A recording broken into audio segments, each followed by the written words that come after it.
आप देख रहे हैं शाहीन टीवी। नमस्कार, मैं मुशफिक खान और आप देख रहे हैं शाहीन टीवी। देश की दो सबसे बड़ी पार्टी बीजेपी और इंडिया गठबंधन अपना कुंभा बढ़ाने में लगे हैं। वहीं जो पार्टी अभी तक किसी रिश्ते से नहीं जुड़ी है उसका क्या है प्लान, इसी बात पर मैं जनता का मूड जानने पहुंचा हूं कोचा धावन इलाके में। मैं खासकर बात कर रहा हूं AIMIM की, जो अभी तक किसी पार्टी का सीट शेयरिंग का मामला नहीं हुआ है। अभी तक वो अपने अपने कुंभे को बढ़ाने में बचाने में लगे हैं, लेकिन AIMIM पूरी तैयारी के साथ चुनावी मैदान में उतर चुकी है और अभी से हर पंचायत में बूथ लेवल पे, वार्ड लेवल पे घूम घूम कर लोगों से मिल रही है, अपनी बातें कर रही है, यानी पूरी तरह से चुनावी रण के लिए तैयार है। लेकिन जनता का मूड क्या है, जनता के दिमाग में क्या चल रहा है साल 2024 को लेकर, क्योंकि अब 2023 का कुछ मिनटों का, कुछ घंटों का वक्त बचा है। उसके बाद साल 2023 का टाटा बाय बाय हो जाएगा, 2024 आएगा और 24 में क्या देश की सत्ता बदलेगी या किशनगंज इलाका जो सीमांचल का पूरा इलाका आता है। मैं आपको बताऊं कि इससे पहले विधानसभा चुनाव में अख्तरुल ईमान, जो कि सीमांचल के शेर कहे जाते हैं, AIMIM के इकलौते विधायक यहां पर हैं और इस बिहार प्रदेश के मुखिया भी हैं, जिनको यहां के लोग सीमांचल का शेर कहते हैं। उन्हें लेकर क्या प्लान है, पूरा तैयारी जोर शोर पर। और AIMIM से ये कंफर्म है कि इस बार AIMIM के लिए लोकसभा के कैंडिडेट हैं अख्तरुल ईमान। तो सीधे मैं लोगों से बात करता हूं, उनका मूड जानने की कोशिश करता हूं। सर, आपका नाम क्या हुआ? मोहम्मद रागिब राही। 2024 के लोकसभा चुनाव के लिए AIMIM पूरी तरह से तैयार है और बिहार की 40 लोकसभा सीटों में सबसे हॉट सीट मानी जा रही, सबकी नज़रें टिकी है आपके ये सीमांचल के किशनगंज विधानसभा में। तो इसको किस तरह से देख रहे हैं आप लोग? इस बार हम लोग आप सबका इरादा है कि अख्तरुल ईमान साहब को सांसद के रूप में यहाँ की जनता देखना चाहता है। पर अख्तरुल ईमान एक वाहिद आदमी है, वह ईमानदार आदमी है, वो बेबाक लीडर है। हर सीमांचल का हर मुद्दा को वो विधानसभा में उठाते हैं और उसके वजह से आज आपका मदरसा बोर्ड का चेयरमैन नहीं बन रहा था 2 साल से, वो आवाज़ उठाया, मदरसा बोर्ड का चेयरमैन बन गया। उनके अलावा आप ये देख लीजिएगा 2 साल के अंदर में आपका खाड़ी पुल, रसीली पुल सब बनेगा, आप देख लीजिएगा। उसकी आवाज़ उठाने का असर देख लीजिएगा आप लोग। और अबे पुल वाला पुल का सैंक्शन हो गया है, कुछ दिन बाद टेंडर भी होगा, ठीक है। जिस तरह से 2024 के लिए तैयारी कर रही है AIMIM, तो इंडिया गठबंधन जो अभी है, जिसमें कांग्रेस है, RJD है, जदयू है, बहुत सारे क्षेत्रीय दल मौजूद हैं, तो वो भी तो बोल रहे हैं कि हम सेकुलर पार्टी हैं, मुसलमानों की क़यादत की बात करते हैं। तो फिर AIMIM के लिए ही क्यों, अख्तरुल ईमान ही क्यों चाहिए? अख्तरुल ईमान सीमांचल का बेबाक लीडर है। उन जैसा ईमानदार और उन जैसा नेता अभी तक सीमांचल में पैदा नहीं हुआ, ठीक है।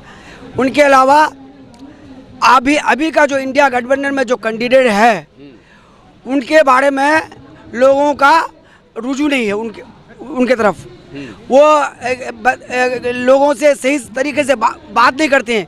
एक कोई मौलाना बात किए थे कुछ दिन पहले, उसको भोंसरी वाले तक गाली दे दी हैं। तो ऐसा सांसद अब तक पूरे हिंदुस्तान में नहीं देखा गया है इस जैसा। ठीक, आपका नाम क्या हुआ? इमरान साहब। ये लड़ाई कितना कठिन होगी AIMIM के लिए, क्योंकि यहाँ पर गठबंधन में इंडिया गठबंधन के कैंडिडेट होंगे, बीजेपी का कैंडिडेट होगा और ये मुस्लिम बहुमूल क्षेत्र माना जाता है। तो ये कितनी मुश्किल होगी लड़ाई अख्तरुल ईमान के लिए, जिसके लिए आप लोग खड़े हैं, क्या सोचकर उनका साथ दे रहे हैं और आखिर वही पसंद क्यों है? अख्तरुल ईमान साहब को कोई मुश्किल नहीं है, क्योंकि जनता उसके साथ है। जनता जिसके साथ होगा कैंडिडेट को मुश्किल नहीं होगा, क्योंकि जनता ही कैंडिडेट है। यहाँ कोचा धामन नहीं, लोकसभा जो है किशनगंज लोकसभा में इस बार AIMIM के जो लीडर है जनाब अख्तरुल ईमान साहब, इंशाअल्लाह इस बार वो सांसद बन के रहेंगे। क्या आखिर हमको भी दीजिए जी। आपका नाम क्या हुआ? शाहनवाज आलम। शाहनवाज जी, आखिर AIMIM ही लोगों की इतनी पसंद क्यों है? इस वजह से तो नहीं कि वो मुसलमान हैं, मुसलमान की पार्टी है, मुसलमान कैंडिडेट दे रहे हैं? अख्तरुल ईमान ऐसा शख्सियत है, उनका किशनगंज जिले के अंदर वो हिंदू मुसलमान सब, दलित माँ दलित सब का नेता है और हक की बात बोलता है, हुकूक की बात बोलता है। कांग्रेस, हम लोग आरजेडी बहुत को देखें, हम लोगों का टोपी पहनाने का काम करता है। और ये गांधी भी तो बात कर रहे हैं मुसलमानों की। वो तो टोपी पहनाने का काम करता है, हम लोगों का वोट का यूज करता है। हम लोगों का मुसलमान का अब तक कुछ नहीं किया, हम लोगों का महादलित का किसी ने किया, छोटा जातियों का किसी का कुछ नहीं किया। हम लोगों को वो टोपी पहनाने का काम करता है। अख्तरुल ईमान वही सब थे। आज हम लोगों का किशनगंज में नाम को रोशन करने का काम किया है और वहाँ भी जाकर के पार्लियामेंट में रोशन करने का काम करेगा। राहुल गांधी तो बात कर रहे हैं कि नफरत के बाजार में मोहब्बत की दुकान खोलेंगे, तो फिर AIMIM ही पसंद क्यों है? MIM पसंद इसलिए है कि मान लीजिए एक बाप का 5 बेटा होता है ना, तो दिल तो सब पर रहता है, लेकिन कोई बेटा खास होता है ना। तो इसी तरह से बिहार में सीमांचल के लिए अख्तरुल ईमान एक ऐसा वाहिद शख्स है जो बेबाकी से विधानसभा में बात करता है। और उसके ऊपर जो हमारे बैरिस्टर असदुद्दीन ओवैसी है, वो पार्लियामेंट में ऐसे बात करता है कि 543 के बीच 542 लोग सिर्फ उसको सुनते हैं इत्मीनान से कि वो क्या बोल रहे हैं। इसीलिए हम लोगों को अख्तरुल ईमान एक ऐसा शख्सियत है जो सीमांचल की जान है और इसलिए इतना आदमी उसके लिए पागल है। सर, आपका नाम क्या हुआ? मेरा नाम मोहम्मद शाहिद। आखिर 2019 का लोकसभा चुनाव हुआ, अख्तरुल ईमान चुनाव हार गए। फिर जब बिहार विधानसभा का चुनाव हुआ, उनके नेतृत्व में 5 विधायक चुनाव जीत कर आए। इस बार भी काफ़ी लड़ाई महंगी है क्योंकि एक इंडिया गठबंधन है, BJP है। तो AIMIM के लिए ये लड़ाई कितनी मुश्किल है? कोई मुश्किल नहीं है, बहुत आसानी है। इस बार तो ऐसा जीतेगा ना तो सबका हौसला खराब हो जाएगा। इसलिए कि देखो ये जो राहुल गांधी जो बोलता है ना, तो उसका जो अगला उसका जो बाप था संजय गांधी, राजीव गांधी, इतना हम लोगों को परेशान किया। उसका दादी जो था इंदिरा गांधी, तो सारा आदमी को मर्द पकड़ पकड़ के सारा बोझिया कर रहा था, उसका आँख निकाल रहा था। तो ये सब हमको याद है, ये सब हमको याद है। अभी चुनाव का जो मुद्दा है, राहुल गांधी ये कह रहे हैं कि हम नफरत की बाजार में मोहब्बत की दुकान खोलेंगे। तो क्या मुसलमान अभी तक उस बात को नहीं भूले? नहीं, वो तो झूठा। युवा भी मेरे साथ मौजूद। आपका नाम क्या हुआ? मोहम्मद अफजल आलम, भकाल पंचायत, वार्ड नंबर 9 से। इस बार जो 2024 का जो चुनावी मुद्दा है, जिस तरह से अभी BJP भी बात कर रही है, कांग्रेस भी बात कर रही है, और उसके साथ जितने भी घटक दल हैं, क्षेत्रीय पार्टी मौजूद है, चाहे वो BJP के साथ हो या कांग्रेस के साथ हो, सब बात कर रहे हैं विकास की, शिक्षा की, स्वास्थ्य की, डेवलपमेंट की। लेकिन जब चुनाव का वक्त करीब आता है तो फिर वो धर्म में बढ़ जाता है, हिंदू मुस्लिम।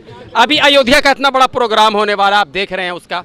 तो इसको युवा किस तरह? कांग्रेस का देन है। ये जो राम मंदिर का घोटाला होगा ना, ये उद्घाटन जो होगा, ये कांग्रेस ने ही तो करवाया। सब कांग्रेस ने तोड़वाया, कांग्रेस ने ताला लगवाया, कांग्रेस ने मूर्ति बैठवाया।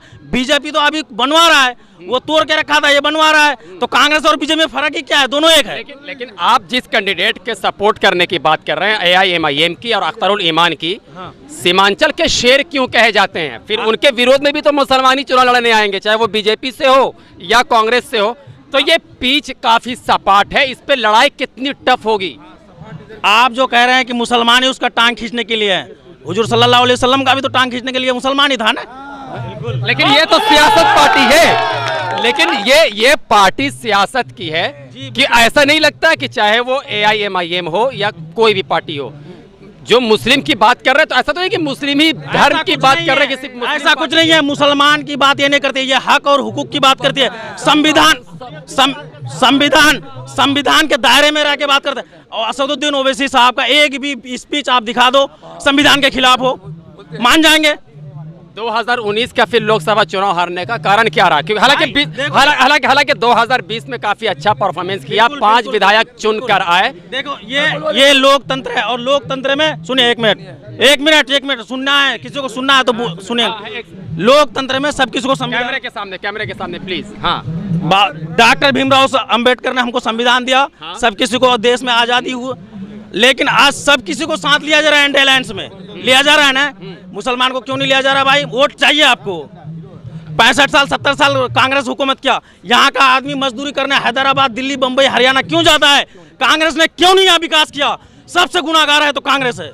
आपके प्रदेश के मुखिया नीतीश कुमार तो बोल रहे हैं कि हम स्मार्ट सिटी बनवाएंगे, कुमार तो प्राइम मिनिस्टर बनना चाह रहे हैं। वो किस प्राइम तरह मिनिस्टर बनेगा? वो पलटू राम है। अभी तो वो ललन सिंह कहाँ गया? कहाँ गया ललन सिंह? उसका कोई वजूद है नीतीश कुमार का? अभी तो आपके सीमांचल इलाके में बहुत लोगों की टीचर में नौकरी आई है। अरे नौकरी से सुनिए एक मिनट सुनिए, नौकरी से आप रोजगार ले रहे हैं, आप अपना परिवार का अपना फायदा कर सकते हैं। आप अगर चौकीदार है ना तो 10 दिन एसपी डीएसपी को बोल के किसी को अरेस्ट करवा सकते हैं। तो क्या अब एक मास्टर आखिर आप देश के युवा हैं, क्यों नहीं बनाया? मुसलमानों को नौकरी देने से क्या खुश हो जाएंगे? नौकरी में भी अभी हमारा 2.5 लाख बाकी है, 4 लाख नौकरी में 1.5 लाख नौकरी मिला है। आप युवा उस दीवार को कैसे गिराएंगे जब चुनाव का वक्त करीब आता है? जो धर्म में बांटा जाता है उसको कैसे खत्म करेंगे? धर्म का कोई बात नहीं है, हिंदू मुस्लिम एकता है। बीजेपी तो ये करेगी, तय है। वो करे जो कर रहा है, पर असदुद्दीन ओवैसी की पार्टी ऑल इंडिया मजलिस इत्तेहादुल सेकुलर पार्टी है और वो नकली सेकुलर है कांग्रेस। वो क्या करता है, रात में अमरीश पुरी की तरह घर जलवा देगा और दिन में जाके मूरी बांटेगा। कांग्रेस का ये काम है, इतिहास देखिए। अरे सुनिए, नसबंदी यही ब्लॉक में हुआ था ना, ब्लॉक को नसबंदी करवा रहा था ना कांग्रेस, हम तो नहीं थे उस टाइम। सन 1992 में लालू प्रसाद किसके साथ सरकार बनाया? लेकिन अगर आप यहाँ से एक सांसद को भेजेंगे चुनाव जिताकर, तो वो आपका नेतृत्व कितना मजबूती से कर पाएंगे? क्योंकि बिहार में तो 40। सुनिए एक मिनट, किसी दिन बीजेपी के पास भी 2 ही एमएलए था। जिस दिन युवा समझ जाएगा, जिस दिन युवा के अंदर ये गुणवत्ता आ जाएगी, जागरूकता आ जाएगा, उस दिन जो है ना देश का तख्त और ताज पलट जाएगा। AIMIM में बिहार के अख्तरुल ईमान की जीत को लेकर कितना आप लोग सेटिस्फाइड हम हैं? लोग निश्चित हैं, बिल्कुल। उस बार 3 लाख लाया था, इस बार 4 पार करेंगे इंशाल्लाह और मेहनत करेंगे। अख्तरुल और भी लोग हैं, मैं उनसे बात करता हूं। सुनिए एक मिनट बात और लोगों से बात। हाँ बिल्कुल कीजिए, बात मुकम्मल सुनिए। कांग्रेस को जो कांग्रेस पार्टी को क्यों वोट दे रहा था लोग मालूम है? बुलंदी माऊ भला ना काना माऊ भला। अभी भी पूरे देश में मुसलमानों का बड़ा हिस्सा। अच्छा दूसरा बात, आप सुनिए, एक आरोप लगा रहा है, कुछ दलाल लोग हैं, आरोप लगा रहा है, क्या मालूम है? ये अवैसी थे बीजेपी बी टीम चो, अवैसी बीजेपी का बी टीम हैदराबाद में कैसे जीत गया? कैसे जीता? अरे मध्य प्रदेश में क्यों नहीं जीता? राजस्थान में क्यों नहीं जीता? और छत्तीसगढ़ में क्यों नहीं जीता? EVM चुनाव हरा दी होगी भैया। और मतलब पहले तो ओवैसी मुद्दा, अच्छा जीत ना पाया तो EVM मुद्दा। तुम नाकारा हो, राहुल गांधी नाकारा है। जीतने वाली आपका नाम क्या है? मोहम्मद अफाक आलम। यहाँ पर जिस तरह से AIMIM की तैयारी हो रही है, आप सामने आ जाइए कैमरे के, जिस तरह से AIMIM की तैयारी चल रही है, देश में सबसे बड़ी पार्टी अगर बीजेपी की मैं बात करूं, जिसके करोड़ों कार्यकर्ता हैं और बूथ लेवल पे, वार्ड लेवल पे जाके काम करते हैं, ठीक उसी तरह की रणनीति को अपनाया है AIMIM ने। तो ये भावनाएं किस तरह से जागी है आप लोगों के अंदर, आप युवाओं के अंदर, और AIMIM के ही साथ जाने का क्यों फैसला किया? सिर्फ ये देखिए, आप जब किसी को जरूरत से ज्यादा दबाएंगे तो उससे एक आवाज निकलेगी। ये कांग्रेसों ने जो हमारे 70 साल से जो हमारे यहाँ जो सीमांचल को दबाया है, जो सुरजापुरी को दबाया है, जो हमारे अपना पंता भात को दबाया, जो हम लोग खाते हैं, जो हमारे कंचल को दबाया है, उससे जो हमारी ये आवाज़ निकली है, जो हमारी क़यादत में, जो हमारे अख्तर साहब के आवाज़ में जो हम लोग काम करते हैं। तो सुनिए मेरी बात को अच्छा तरीके से, हमारे जितने भी वर्कर हैं ना, घर घर जा करके एक पैगाम देंगे, ये कांग्रेस की बूढ़ी अम्मा को आराम देंगे और बीजेपी को लगाम देंगे और MIM का साथ देंगे। लेकिन केंद्र में अगर सरकार आती है, चाहे वो बीजेपी की या कांग्रेस की सरकार आएगी, चाहे जिसकी भी आए, तो आपके एक सांसद बिहार से जीत के जाएंगे और 2 4 5 जो जीत कर आए, तो फिर किस तरह से अपनी बात को रखेंगे? क्या इतने से काम हो जाएगा?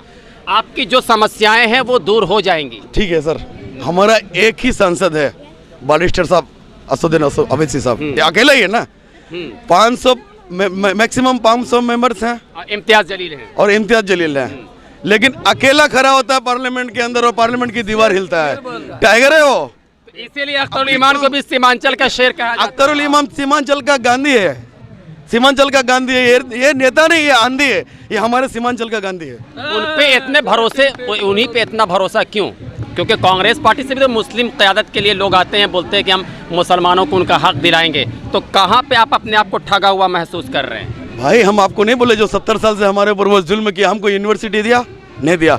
हमको शिक्षा दिया? नहीं दिया। हमको रोजगार दिया? हमको रोजगार दिया? नहीं दिया। हमको क्या दिया मालूम है? मुड़ी या पॉकेट लो और ट्रेन में बैठो, धक्का खाते हुए जाकर के पंजाब जाओ, कोई हमको भैया बोलता है, कोई हमको बिहाड़ी बोलता है, कोई हमको कुछ बोलता है, कोई हमको कुछ बोलता है। जब पूरी दुनिया में हम थक जाते हैं ना, फिर अपना सीमांचल में आते हैं जहां हमको खाने बगैर मोहताज हो जाते हैं। और सच्चाई बात बोले, ये लड़का की शक्ल को देखिए, देखिए क्या इसकी चमक है यार। यहाँ पे आम आदमी का इनकम क्या है बताइए? कोई रोजगार है? आप देखिए, आप नौकरी सुनिए, मेरी बात सुनिए, 2-4 हजार नौकरी को बहाली करके वो अपने आप को क्या समझता है? हमको रोजगार चाहिए, किस लिए? हमको विकास, कौन सा विकास चाहिए बताइए? ये लोग जो बोल रहे हैं अभी, जो हमारे 5 MLA भी चले गए, बोले विकास करने गए। ये विकास करने तो गए थे, लेकिन पैदा मुन्नी हो गया है। सुनिएगा, ये बात बोल रहा हूँ, करने गए थे विकास, लेकिन हो गया है मुन्नी। और इधर सुन लीजिए, इधर हमको विकास ये सब रोड बना करके, और विकास हमको ये सब 2-4 लोगों को नौकरी देके नहीं है। इंडस्ट्रियल बैठाना पड़ेगा, यूनिवर्सिटी देना पड़ेगा, हॉस्पिटल देना पड़ेगा। और सुनो, सीमांचल का सुरजापुरी को अलग से आपको सब्सिडी देना पड़ेगा, आरक्षण देना पड़ेगा, नहीं तो चक्का जाम करेंगे, फिर आपको निकलना महंगा पड़ जाएगा। मैं दर्शकों को बताऊं कि ये जो सीमांचल है, बिहार का इलाका, ये काफ़ी पिछड़े इलाकों में आता है और बाढ़ प्रभावित इलाका है, जिसके कारण लोगों की मुख्य समस्याएं नौकरी हैं, पुल है, सड़क है, ये बड़ी बड़ी समस्याएं रही हैं। और भी लोग मेरे साथ मौजूद हैं, देश के युवा मौजूद हैं, उनसे बात करते हैं। इस बार किशनगंज की लड़ाई कितनी मुश्किल है? मुश्किल तो है भैया। तो इसको किस तरह से देखते हैं? युवाओं का झुकाव किस तरफ ज़्यादा होगा? युवाओं का झुकाव तो अभी MIM की तरफ है, और अख्तर साहब साफ छवि के नेता भी हैं, ईमानदार हैं, इसमें कोई दो राय नहीं। फिर 2019 का चुनाव क्यों हारे? 2019 के लोकसभा चुनाव में अख्तर ईमान फिर चुनाव क्यों हारे? हारे नहीं थे, उन्होंने मतलब वो कांग्रेस को समर्थन कर दिया था जी। तो इस बार तो लड़ाई और टफ है, क्योंकि ये इंडिया गठबंधन में सीट जाएगी, तो वो भी, उससे भी मुसलमान आएंगे। अख्तर ईमान AIMIM से मुसलमान हैं, बीजेपी भी करीब अगर वो टिकट देगी तो मुझे लगता है कि मुसलमान को ही देगी। पिच काफ़ी सपाट है, गेंद काफ़ी बाउंस करेगी, तो कितना टफ है अख्तर ईमान के लिए? ये टफ तो है, लेकिन इंशाल्लाह जीत जाएंगे अख्तर ईमान साहब। तो ये जिस तरह से आप लोगों की तैयारी चल रही है, बूथ लेवल पे, वार्ड लेवल पे जा करके एक एक कार्यकर्ता काम कर रहे हैं, डोर टू डोर अभी से चुनावी मैदान में उतर गए हैं। अभी बहुत सारी पार्टियां ने अभी सीट शेयरिंग तक नहीं की है, लेकिन ये पूरी तरह से चुनावी मैदान में उतर चुके हैं। तो इसकी खास वजह क्या यही है कि मुझे पिछली बार संघर्ष करना पड़ा था, तो इस बार ये सीट को निकालनी है? जी संघर्ष शुरू से तैयारी का यही मतलब ये निकलता है कि मतलब लोगों को शुरू से ही जागरूक करना है, और एक तरह का मुहिम तैयार करना है, ताकि क्या कहते हैं, सामने वक्त में किसी तरह की कोई परेशानी ना हो, बस इसी के लिए शुरू से। और भी युवा है मेरे साथ मौजूद, आपका नाम क्या है? MD आफाक आलम। आफाक, इस बार क्या होगा 2024 में? 2024 में इस बार MIM जिंदाबाद रहे। AIMIM ही इतनी पसंद क्यों है लोगों की? नहीं, MIM पसंद करना चाहिए, क्योंकि हक का बात करता है, हुकूक का बात करता है, नौजवानों का मतलब हौसला अफजाई करता है, हक का बात करता है, हक छीन के लेके आता है, बात करता है। तो ये यहाँ के युवा लोग मौजूद हैं, और भी लोग। भाई आप बोलोगे, आपका नाम क्या है? नाम बता दो कम से कम। नीतीश कुमार। आप, तुम्हारा नाम नीतीश कुमार है? जी। बात, और प्रदेश के मुखिया का भी नीतीश कुमार नाम है। चीफ मिनिस्टर के काम काज से खुश हो? चीफ मिनिस्टर काम तो करता है, लेकिन सही। और जो वोट आपका है? वोट डालते हो आप? नहीं। अभी वोट नहीं है आपका। और सर, आपका नाम क्या है? रजाउल हक है मेरा नाम। 2024 में युवाओं के मन में अहम मुद्दा क्या है चुनाव को लेकर? देखिए, सबसे पहली बात यह है कि देश के अंदर सरकार सही रहेगा, और कहने वाला सरकार कोई भी हो, काम कोई भी करता हो, लेकिन अगर लेने वाला सही हो तो हम वो चीज़ हासिल कर सकते हैं। हमारे लिए आवाज़ उठाने वाले, गरीबों के लिए आवाज़ उठाने वाले, वो एक ऐसा लीडर हमारे अंदर होना चाहिए। और इसी सोच को लेकर हम लोग जो है इस मैदान पर उतरे हैं कि हम एक ऐसे लीडर को चुनेंगे जो हमारी आवाज़ को, हमारी बातों को सरकार तक पहुंचाए, और हमें वो फ़ायदा दिलाए जो सरकार ने हमारे लिए मुहैया कर रखा है। और इसी वजह से हम लोग जो हैं अख्तर ईमान साहब को जो है चुनने का काम करेंगे इंशाअल्लाह। और युवाओं के अंदर यही एक हौसला अफजाई के लिए वहाँ आए हैं। शुक्रिया। आपका नाम क्या है अंकल? मोहम्मद मुश्ताक आलम। इस बार जो युवाओं के मन में है, बेरोजगारी है और महंगाई है, तो क्या अहम मुद्दा होगा? राहुल गांधी तो बोल रहे हैं कि हम बेरोजगारी को ख़त्म करेंगे, महंगाई ख़त्म करेंगे, सारी बातें कर रहे हैं, लेकिन AIMIM पे ही इतना भरोसा क्यों? राहुल गांधी जो आवाज़ उठा रहे हैं सही उठा रहे हैं। राहुल गांधी, कांग्रेस वाले से ये पूछा जाए आज किशनगंज में क्यों नहीं बना, जब उसका उद्घाटन हुआ, सब हुआ, आज जो उसका दोषी है कांग्रेस है। क्या क्या नहीं बना? यमू का सेंटर कॉलेज, अच्छा हाँ, अलीगढ़ यूनिवर्सिटी जो बना है उसी का तर्ज पर बना था किशनगंज, अब तक नहीं पास हुआ। कांग्रेस का टाइम में था, आज यहाँ कांग्रेस धोखा दिया है, समझे। और कांग्रेस ने मुसलमानों को बर्बादी का जो पही है कांग्रेस किया है। हर काम में दोषी कांग्रेस, भाजपा नहीं है। वो जो पास करके किया है भाजपा कर रहा है। पहला दोषी वो है, दूसरा दोषी भाजपा है। और यहाँ का एमपी वो चाहिए जो आवाज उठा सके, कौम का आवाज उठा सके, कौम के बारे में आवाज उठा सके। कौम का आवाज जो नहीं उठाए तो बैठ करके सदन में क्या निनाने के लिए कोई जाता है तो उसको जाने दीजिए। शुक्रिया शुक्रिया। तो ये यहाँ के युवाओं का जो एक खुले तौर पे ये मानना है कि हमारी जो आवाज़ उठाएगा, खासकर किशनगंज के सीमांचल के इलाके की, तो वो सिर्फ एक ही पार्टियाँ उठा सकती है, वो AIMIM। मैं आपको बताऊं कि साल 2019 के लोकसभा चुनाव में यहाँ से 39 सीट जो है वो बीजेपी और जदयू गठबंधन के खाते में गई थी, और एक सीट जो कांग्रेस के पास गई थी वो सिर्फ इसी सीमांचल इलाके की गई थी, जहाँ पिछली बार अख्तरुल ईमान करीब 25-30 हज़ार वोट के अंतर से चुनाव हार गए थे। लेकिन इस बार काफ़ी ज़ोर शोर से तैयारी है और अभी चुनाव में वक्त है, लेकिन अभी से ही बूथ लेवल पे, वार्ड लेवल पर जा कर के उनके कार्यकर्ता, उनके नेता काम कर रहे हैं, डोर टू डोर लोगों से मिल रहे हैं, ठीक उसी रणनीति के साथ जिस रणनीति के साथ बीजेपी चुनावी मैदान में रहती है। तो अभी से बिल्कुल चुनावी रन के लिए तैयार हो चुके हैं। लोग घर घर पहुंच रहे हैं, छोटी छोटी सभाएं कर रहे हैं, अपने कार्यकर्ताओं से मिल रहे हैं और मीटिंग कर रहे हैं और लोगों तक अपनी बात पहुंचाने की कोशिश कर रहे हैं। लेकिन ये लड़ाई बड़ा दिलचस्प होगी 2024 के लोकसभा चुनाव में, और जनता की अदालत में जनता किसे लोकसभा का सांसद बनाकर भेजती है ये देखना बड़ा दिलचस्प होगा। तब तक के लिए आप देखते रहिए शाहीन टीवी। कैमरामैन जहीर के साथ मैं मुशफिक खान, शाहीन टीवी बिहार। आप देख रहे हैं शाहीन टीवी।